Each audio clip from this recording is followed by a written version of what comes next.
You are watching Grace Television.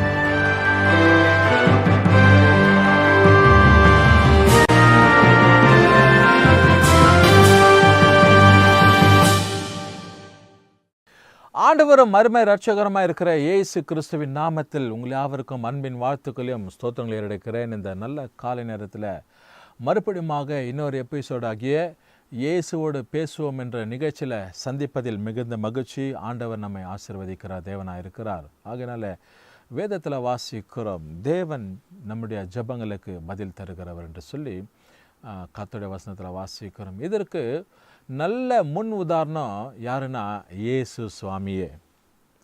அவர் ஜபத்தில் உறுதியாக இருந்தவர், பிதாவை நோக்கி அவர் ஜபிக்கிறவர். கெத்செமனே பூங்கால தேவன் ஜபித்தார் அப்படின்னு சொல்லி நம்ம வாசிக்கிறோம். ஆண்டவர் பாருங்க, 40 நாள் ஆண்டவர் உபவாசம் பண்ணி ஜபித்தார் அப்படின்னு சொல்லி சொல்லப்படுகிறது. அவர் உபவாசித்து கொண்டிருந்தார். அப்போ தேவனோடு கூட இணைந்திருப்பார். உபவாசம் பண்ணியிருந்தார்ல, தேவனோடு கூட அவர் ஜபித்திருப்பார், இணைந்திருப்பார். கெத்செமனே பூங்கால நம்ம வாசிக்கிறோம், அவர் காட்டி கொடுப்பதற்கு முன்பதாக அவருடைய வேர்வை இரத்த துளியாய் சொட்டுற அளவுக்கு ஆண்டவர் ஜபம் பண்ணினார். தேவ தூதர்கள் இறங்கி அவர் என்ன பண்ணாங்க, பலப்படுத்தினார்கள்னு சொல்லி வேதத்தில் வாசிக்கிறோம். இப்படி ஜபத்திற்கு பல காரியங்கள், அநேகர் ஜபம் பண்ணினாங்க. வேதத்தில் அநேகர் ஜபம் பண்ணினா இதுக்கு பல உதாரணங்கள், மாடல்ஸ் ஆஃப் ப்ரேயர். தேவ சமூகத்தில் ஜபம் இல்லாதபடிக்கு ஒரு காரியத்தை நம்ம செயல்பட முடியாது. ஜபம் இல்லாதபடிக்கு ஒன்றுன்னு நம்ம ஜெயம் பெற முடியாது.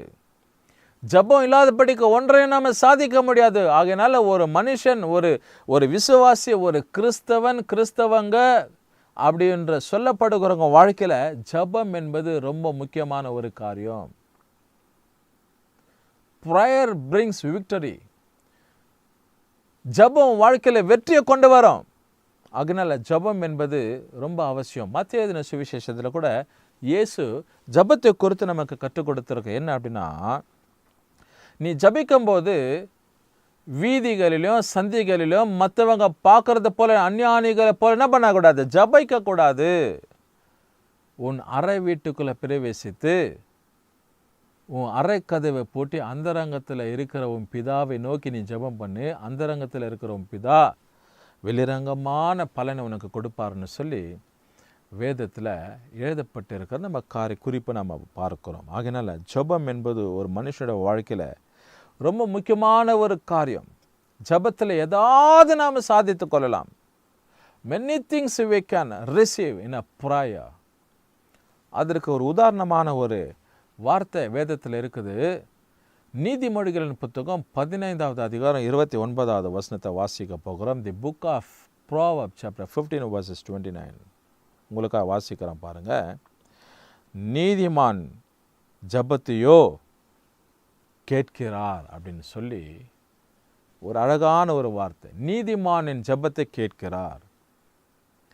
நீதிமானுடைய ஜபத்தை என்ன பண்றதில்ல, அவர் புறக்கணிக்கிறவர்ல, அவைகளை கேட்கிறார், அவர்களுக்கு செவி கொடுக்கிறார்னு சொல்லி நம்ம வாசிக்கிறோம். அருமையானவர்களே, அப்போ நீதிமானுக்கு எதிர்ப்பதம் எதுனா துன்மார்க்கமான செயல்கள்.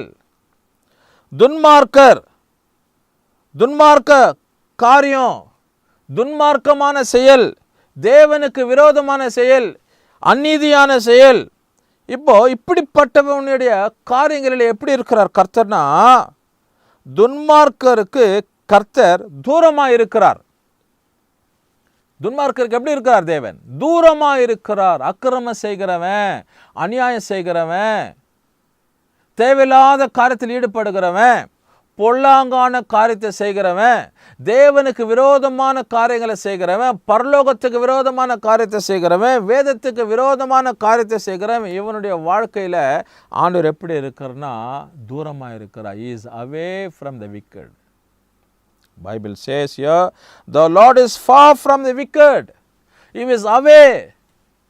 He is very far from the wicked. But as the same time the Bible says, but he heareth the prayer of the righteous. தேவன் நீதிமான்களுடைய கர்த்தருக்கு பயப்படுகிற செம்மையானுடைய ஜெபத்தை அவர் கேட்கிறாருன்னு சொல்லி இன்னைக்கு ஆண்டுடைய வசனத்துல வாசித்து கொண்டிருக்கிறோம். உங்களுடைய ஜெபம் எப்படி இருக்கிறது? How about your prayer? As you're praying as a righteous pray, தேவன் நீதியில ஜெபிக்கிற மனுஷனை போல ஜெபிக்கிறீங்களா? இன்னைக்கு உலகம் பார்க்கிறதற்கான சந்திகளிலும் வீதிகளிலும் மற்றவங்க பார்க்கணும்னு சொல்லி கடமைக்காக ஜெபிக்கிறோமா? How about your prayer? How about your time? How about your day spending with God? How your time spends with God? தேவ சமூகத்தில் எப்படி உன் நேரத்தை கழிக்கிற?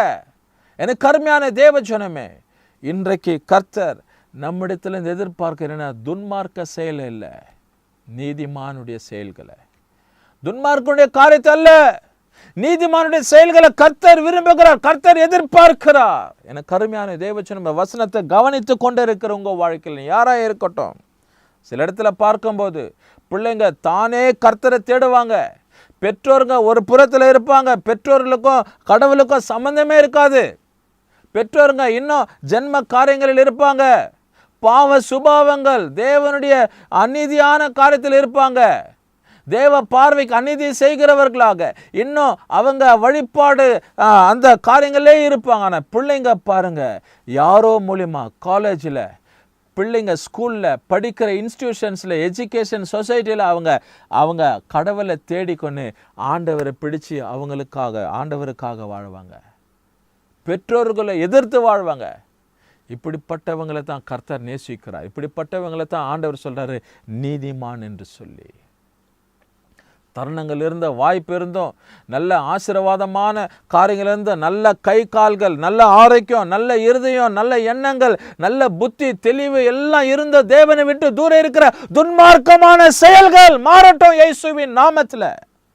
இந்த காலை நேரத்தில் இந்த நிகழ்ச்சியை பார்க்கிற நீங்க எப்படி இருக்கிறீங்க?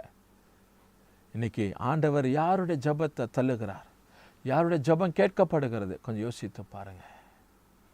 பிரியமான தேவச்சனமே, தேவன் துன்மார்க்கருக்கு கர்த்தர் தூரமாக இருக்கிறார், நீதிமானின் ஜெபத்தையோ கர்த்தர் கேட்கிறார்னு சொல்லி எவ்வளோ ஒரு அழகான, எவ்வளோ ஒரு ஆசீர்வாதமான மகிழ்ச்சியான ஒரு வார்த்தை பாருங்க.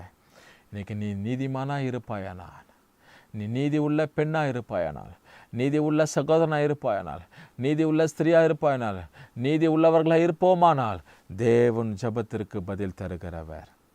இன்றைக்கு தேவ சமூகத்தில் தாழ்த்தி என் ஜெபம் நீதி உள்ள ஜெபமாக இருக்காதா? ஆண்டவரே, பல உதாரணங்கள். கொர்நேலியு ஜெபம் பண்ணுகிறான். ஆண்டவர் எப்போது தேவனை நோக்கி ஜெபிக்கிறவனாக, ஆண்டவர் எசேக்கியா ஜெபத்தை கர்த்தர் அங்கீகரித்தீர். அப்படி போல நீதிமான்களுடைய ஜெபங்கள் கேட்கப்படட்டும். ஆண்டவர் என் ஜெபம் நீதிமானின் ஜெபமாக இருக்கட்டும், துன்மார்க்க செயல்கள் எனக்குள்ள வேண்டாம். இந்த சூழ்நிலைகளை சுபாவங்களை கர்த்தர் மாற்றிடுங்கப்பா என்று சொல்லி ஒப்பு கொடுப்போமா? நல்ல ஆண்டவரே, உம்மை நாங்கள் துதிக்கிறோம், ஸ்தோத்திரிக்கிறோம், கனப்படுத்துகிறோம், வாழ்த்துகிறோம், மகிமைப்படுத்துகிறோம். துன்மார்க்கருடைய செயல்களை கர்த்தர் தூரப்படுத்தி நீதிமான்களுடைய ஜெபத்திற்கு கர்த்தர் கவனிக்கிறவர் என்று சொல்லி வேதத்தில் வாசிக்கிறோம். பிள்ளைகள் எல்லாரும் நீர் ஆசீர்வதியும் உடைய கரத்தில் ஒப்பு கொடுக்கிறோம். இயேசு கிறிஸ்துவின் நாமத்தில் ஜெபிக்கிறோம் நல்ல பிதாவே, ஆமென். கர்த்தர் உங்களை ஆசீர்வதிப்பாராக.